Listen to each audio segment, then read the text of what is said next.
IPL এর কারণে বিশ্বকাপে বেশিরভাগ প্রস্তুতি ম্যাচে সম্প্রচার করা হচ্ছে না। বিশ্বকাপে সত্য পাওয়া স্টার স্পোর্টস টিম এখনো পৌঁছতে পারেনি যুক্তরাষ্ট্রে।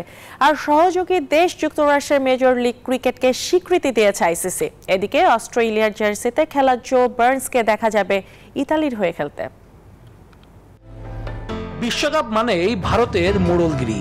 আইপিএল এর কারণে মাত্র দুটি প্রস্তুতি ম্যাচ সরাসরি সম্প্রচার করবে স্টার স্পোর্টস। তারা জানিয়েছে মার্কিন মূল্যকে পৌঁছাতে পারেনি স্টার স্পোর্টস টিম।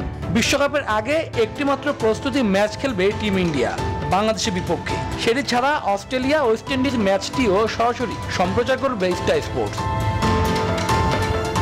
অস্ট্রেলিয়ার টেস্ট দলে একসময় নিয়মিত ওপেনার ছিলেন জো বার্নস। সময়ের পরিক্রমায় অস্ট্রেলিয়ান ক্রিকেটে তার পালা চুকে গেছে। 34 বছর বয়সে তিনি শুরু করতে যাচ্ছেন নতুন অধ্যায়। বার্নস এবার খেলবেন ইতালির হয়ে।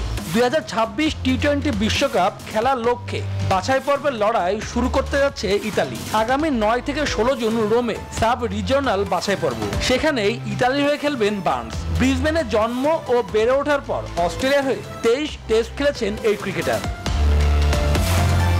আইসিসির পূর্ণ সদস্য দেশগুলোর ফ্র্যাঞ্চাইজি লিগগুলোকে আগেই লিস্টে ক্রিকেটে স্বীকৃতি দেওয়া হয়েছে।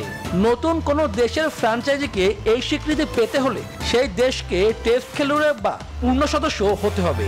এতদিন এই শর্ত দিয়ে রেখেছিল আইসিসি। সম্প্রতি শর্ত শিথিল করেছে ক্রিকেটের নিয়ন্ত্রক সংস্থা। সেই সূচকে গেল ডিসেম্বরে সহযোগী সদস্য দেশের ফ্র্যাঞ্চাইজি হিসেবে প্রথমবারের মতো আইসিসি স্বীকৃতি পায় আরব আমিরাতের আইএল টি-20 টুর্নামেন্ট। এবার দ্বিতীয় সহযোগী দেশ হিসেবে আইসিসি স্বীকৃতি পেয়েছে যুক্তরাষ্ট্রের মেজর লিগ ক্রিকেট।